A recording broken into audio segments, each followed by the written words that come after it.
Hey everybody, welcome back. We don't talk about the last couple of runs, okay? All we talk about is that we're gonna have a good time.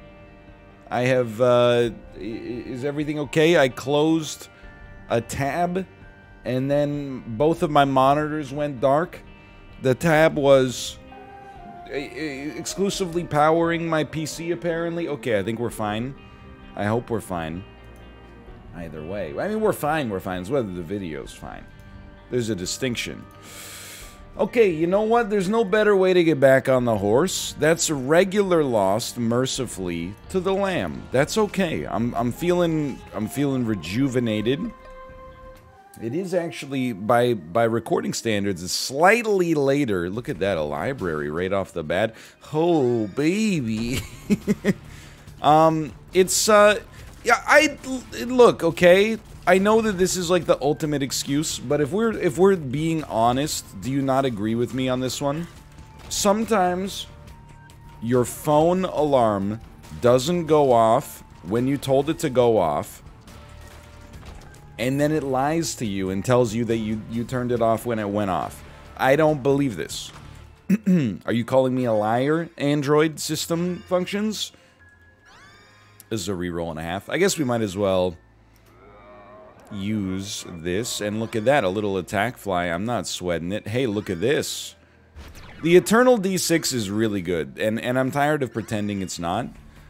We can at least be happy we got Bookworm, and we'll see what else we can get from this point onwards. But I always set my alarm for 7:30. I woke up this morning. I just knew immediately something was not right, because I felt so good.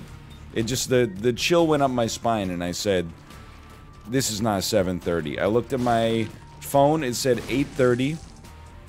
And then I looked at the clock app and it said, yeah, bro, I don't know, like you snoozed me at 7:30, so I don't know what you want me to do. You frickin' liar. I get it, it's Friday. Even the apps want to take the day off.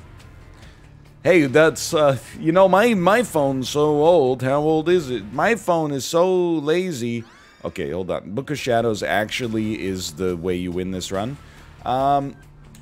It's so lazy, even the alarm clock takes Friday off. Look, we gotta punch it up, okay? I'm working on it, and not working on it, I'm gonna forget the joke was ever made. But it is Friday, having a nothing day so far. I mean, we're completely anecdoteless. Woke up, read a few stories to the baby because she was getting a little bit upset. Did the classic baby handoff when Kate woke up, and here we are playing a little bit of Isaac. And honestly feeling very great about this run so far. You can't look at like a 2-item lost run and be like, oh, we're set. That's unreasonable. But you can look at a what the heck? You can look at a 2-item lost run and be like, we got a really good chance. There you go. That was just a recklessness. Owned. And it's useless, right? I think it's useless, but we don't have a charge for the Infinity, or the Eternal D6, so let's just bail on that.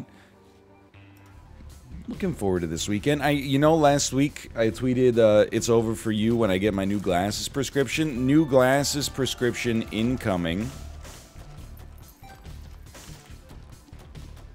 I have an optometrist appointment this weekend.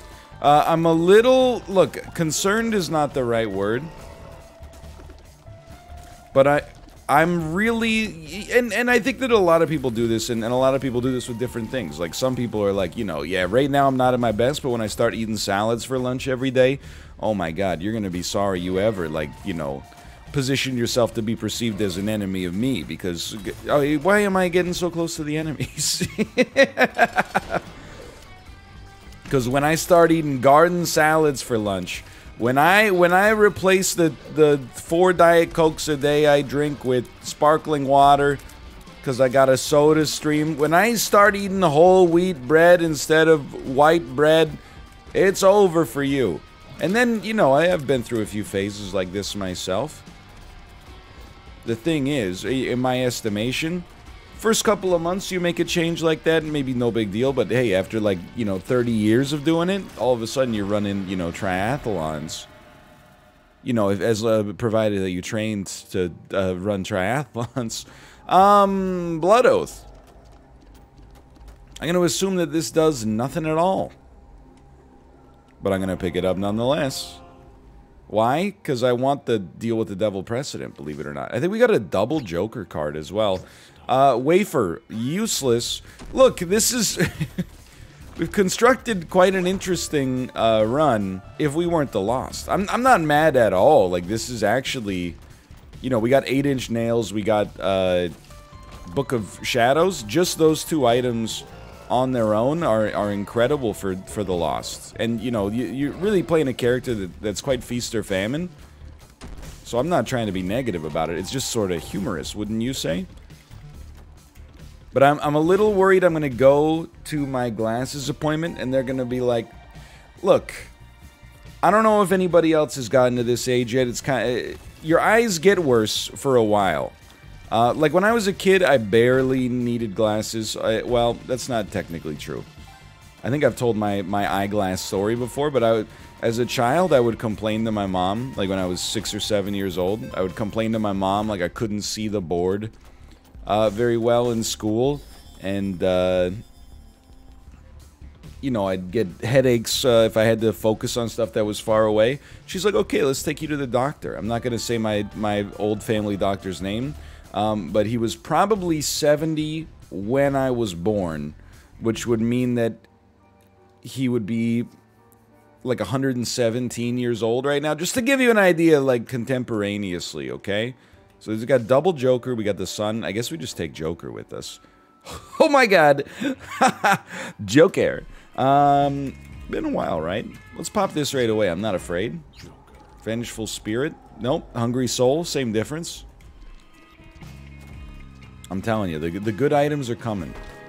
Anyway, long story short, I think he was really from an era of medicine where the prevailing philosophy was a little bit more like, we could make it so that he can see, and that would probably be, like, beneficial for his life.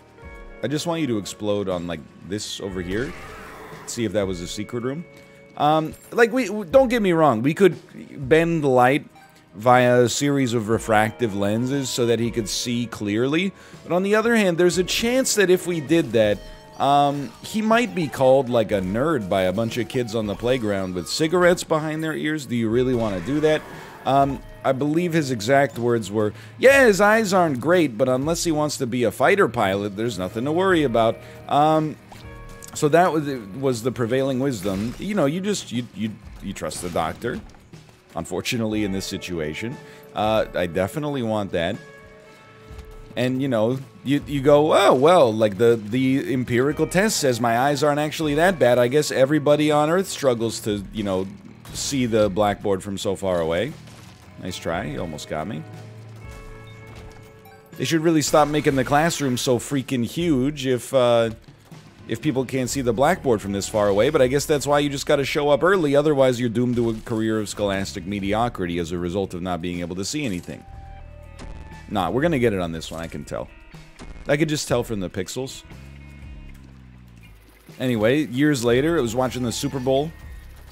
I believe it was the Denver Broncos against the Green Bay Packers. Does that sound correct?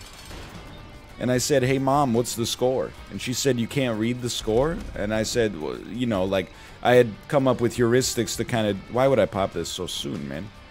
To try to, like, almost pseudo-figure out what the score could be. Like, I was like, it looks like that's... I mean, I know what scores typically are in a football game. It looks like it might be 17-4. The Packers get 2 safeties that game? Is that... in the first quarter? Is that correct? Well, I knew that was coming. The worst part is we deserve it. No, not like this. You need a bomb. Saved. Saved. Saved. Okay, that was scarier than it needed to be. Whew, it was like I almost went on the spikes. And then so that was like a few years later. I was like 10 or 11 there. I went to the optometrist in the mall. I took the eye test, and they thought I was deliberately throwing it because I did so badly. That felt a lot better right there. And then I got glasses, and the rest is history. That's the start of my professional gaming career. But your eyes stop getting bad at some point, or at least they stop getting worse at some point. We should really pop this, but I'm being a complete coward. I'm just worried the spirit's gonna blow up a mushroom, and the mushroom's gonna hurt me. The explosions can't hurt me, but they didn't say anything about the mushrooms. And I'm worried that, because, like, here's the thing. I'm feeling very self-conscious right now about the fact that I can't seem to get a win in the Vampire the Masquerade Battle Royale. I have to save some to try to get Sad Onion here. Ooh, baby. I think that's well worth it. And then, like, I play the game for 4 hours. I come second at best, or sometimes not at all. This is also a really good item for us. If we're predominantly focused on the win, I think it's as important, perhaps even more important, we get the battery here. So I'm just gonna, like, ruin my donation machine a little bit. I use the word ruin very loosely because I was watching Dan play, and his donation machine routinely goes from 0 cents to 11 cents and then back down to 0 in the same run. But anyway, long story short, let's finish like this train of thought finally. I do worry well, like, from playing the Vampire the Masquerade Blood Hunt, which is a game that I would describe as like a very fun 5 out of 10. I think that's fair. I don't think that's more insulting than it needs to be. I play it for hours and hours. I don't get a win. All the Zoomers online destroying me. Justin comes into chat. Hey, is this fun? Yeah, hey, Justin is pretty good. He plays it, wins his first game. You know, Jay, Wolves of My Door, comes into the stream. Hey, is this any good? This looks kind of fun. Yeah, Jay, it's okay. He plays it on stream, wins his first game. I mean, what really got me was when Chibley won one of his first games. I said, what's wrong with me, man? It's something's not right. So then I'm blaming, and I'm pinning a lot of my hopes and dreams. I don't really care for the sprinkler here. We got an incredible item. I'm pinning a lot of my hopes and dreams right now on my eyes just being like a little bad. If I go to the optometrist and then the optometrist says something like, hey, your prescription hasn't changed that much, then I have to reconcile the fact that the problem lies elsewhere. Probably within my brain, you know? And they don't make brain glasses yet. Elon's working on it. As soon as he can get his cars to stop burning at 1200 degrees Fahrenheit when the lithium battery catches fire, you know, I'll feel a little bit safer about the Neuralink chip. No, I won't. I mean, we got a while to go on that one. We can't even make a dang printer that works. So you want to put a chip in my brain? No, thanks. I was like trying to think of a name to use there, and I was like, Elon already made a joke at his expense right there. Bill Gates, you know, let's stay away from that for now. Kind of controversial. Steve Jobs, he's been dead for like a decade. All right. Palmer Luckey, no, okay. Mark Zuckerberg, no, thank you. Okay, all right. Well, you know, hey, we have fun here. Larry Ellison, Mark Benioff. The CEO of Salesforce, a company with which I have no concept of what they do at all. Customer relations management software, whatever the heck that means. I'll tell you, man, I miss the days you go into a store, you walk up to a counter and you say, I do declare, sir, can I have 100 grams of marmalade? And then the guy would hit buttons that were, every time he hit a button on his old-timey cash register that was 17 feet tall, you needed a stepladder just to use it. A little bit of steam would pop out of it. Oh, those were the days, man. Excuse me, sir, can I have 6 butterscotch hard candies? All right, kid. Then he climbs up the stepladder. That'll be... That's the steam being released from the 1800s cash register. That's a funny bit. Excuse me, sir, can I have 100 V dollars? What even are you, man? Okay, so, like, I don't even... We're gonna pick it up. But we might as well wait to pick it up till the end of the floor, because then we get the free survival from it. I mean, I think I'm playing okay here. We've had some good luck as well. This is a very winnable Lost run. Full stop. Like, double charge Book of Shadows basically creates a mathematical and hear me out here, because I'm not trying to invite this comedic timing into my life. It creates a mathematical certainty for some enemies that we can beat them without getting hit, as long as we walk in with 2 charges. The thing is, by the way, not such a great item. The greater our DPS rises, the higher the HP we can do mathematically without risking death, thanks to having 2 charges. I really needed this. I don't know if I could have weathered the storm of getting more items that are completely useless as Tainted Lost. Why don't you pop this off here? Really? I've been tricked. Anyway, so yeah, I got that going on. So it's going to be an exciting weekend. I have like a super middle-aged weekend coming up. I will have my eyes tested and possibly get new glasses, and then I have a meeting with my financial advisor at the bank. And the embarrassing part is how excited I am. Bro, really? Flush? Come on, man. Are you crazy? I just walked over here. Look at that, though. We absolutely destroyed that enemy. What are we on here? Necropolis 1? The run is really good. I have zero madness in my heart for this. You know, the scary thing for me... Oh, okay, sure. The scary thing for me is confronting the idea that, like, maybe... if my glasses prescription hasn't changed that much, and as a result it's just a problem with my brain that prevents me from winning the Battle Royale, then I have to start going to increasingly ridiculous possibilities. Like, for example, oh, maybe it's not my lenses then. Maybe it's my frames that are the problem. You always... I feel like there's an any optometrist watching this? I'm looking to kickstart my career as an optometry-based comedian, speaking at all the optometry conferences.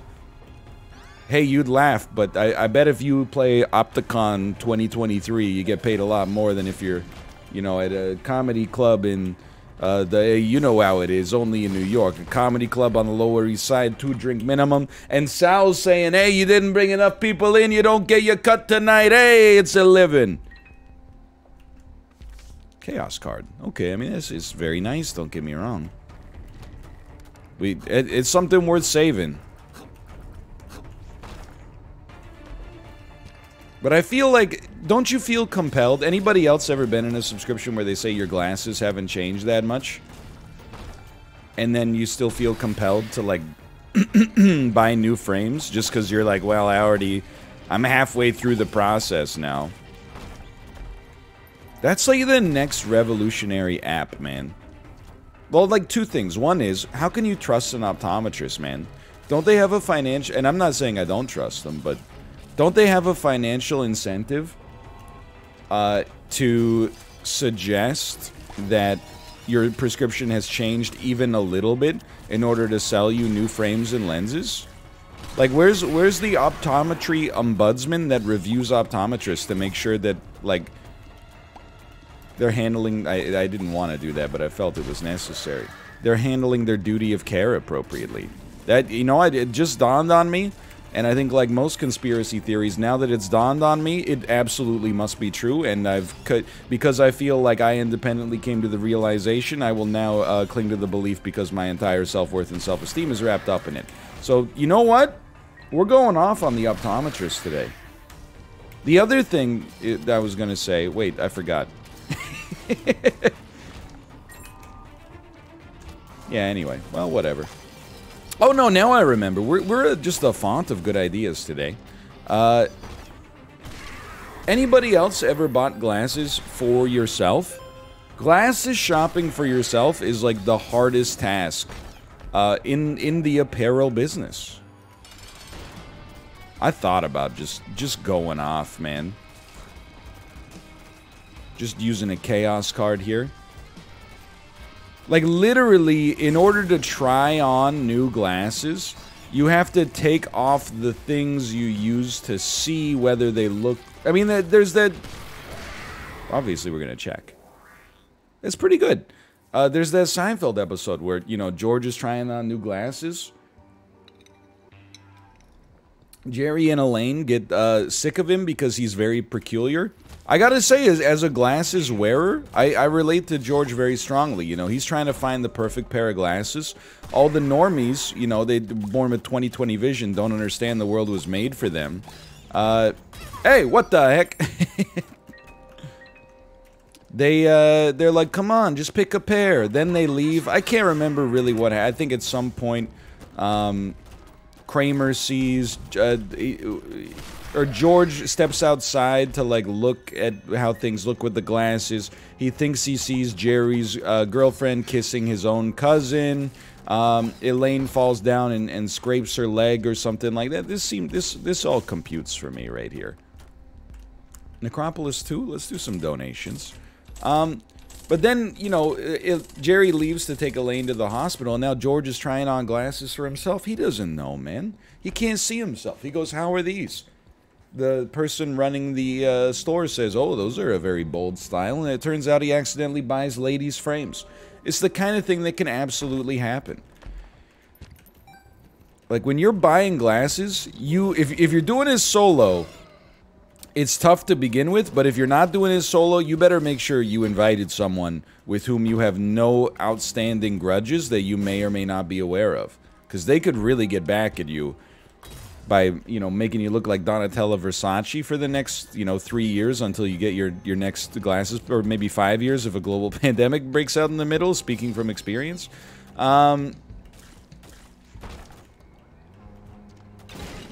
Anyway, long story short, I'm excited for that. I won't belabor the bank appointment. You know, it's gonna be...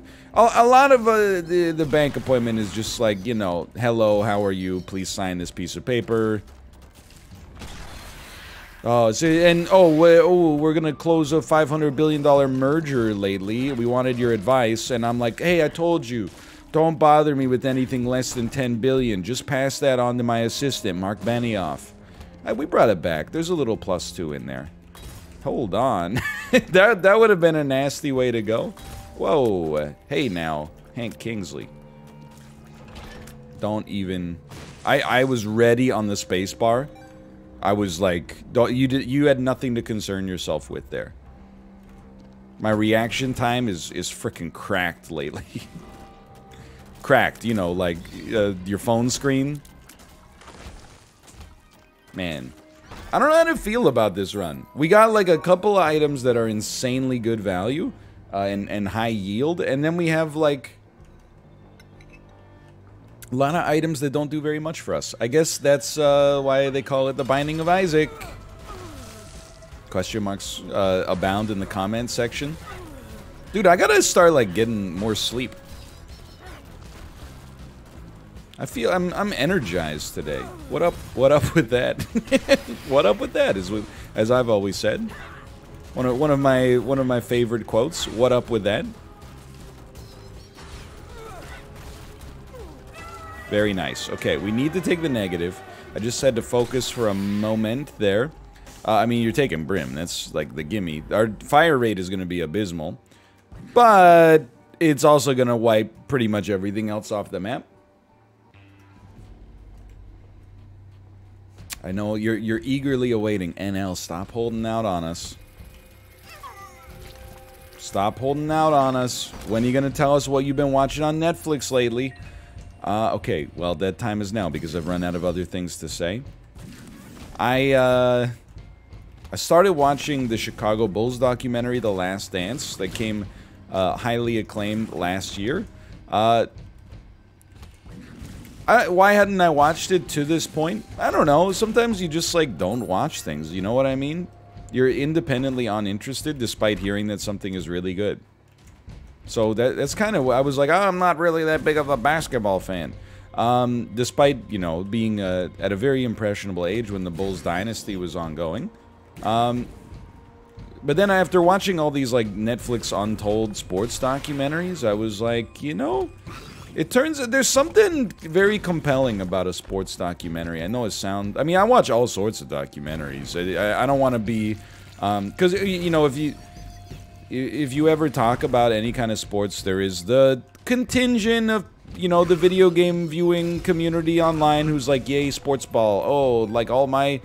Hey, there's no real problems in the world. Let's just watch stuff about sports. Oh, a guy insults anime and yet watches a bunch of...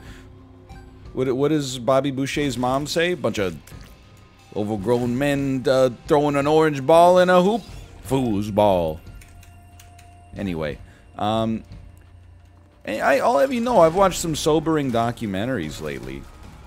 Like the One Child Nation, the documentary on Amazon Prime Video about the one-child policy in China from 1977 to 2014. That I would save that for a night when you're not afraid to feel something, because I put that on as, let's just call it casual viewing, which was very foolish of me while I was playing Slay the Spire. And it sucked me in, and then you know what? Did I squirt some after it sucked me in? I did. It's very sobering. I honestly should not make a joke about it, but you know, that's my problem. That's the cross that I bear. But there's something about a sports documentary, because like when you're watching it, like when you're watching the sport, it's just sports, right? But then when you hear the people who are speaking about being involved in the sport, and then you're wrapping up some context for the event and stuff like that, I understand. It's because, you know what, I think it appeals to me, to the egotist in me. Because it's the same, like, I always have to remind myself, you know, when people have an opinion about my content, it's, and I know you're like, the streamer compares himself to Michael Jordan. Stay humble.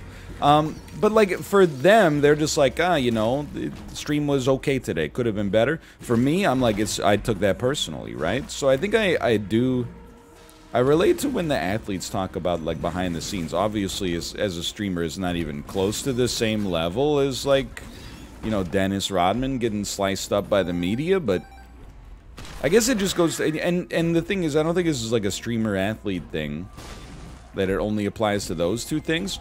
And this is, if anything, why I want more documentaries about, like, things that otherwise seem, let's just call them mundane. Because I'm sure that if you add, like, that dramatic music and talking head interviews with, like, everybody that was involved at the time, you could make, like, you know, office renovations at the TJ Maxx corporate headquarters have the same level of gravitas that the Chicago Bulls championship run does. And you know, this, and that's where Jenny came in. And then they showed Jenny, like, hi, my name's Jenny Sinclair. I was the former head of HR for TJ Maxx until 2013. And then she starts talking. Everybody wanted purple drapes. I had a mandate from a C-level executive that shall remain nameless that we do not allow purple drapes inside of TJ Maxx. If they want to do that stuff at Sears, if they want to do that stuff at Ross Dress for Less, by all means.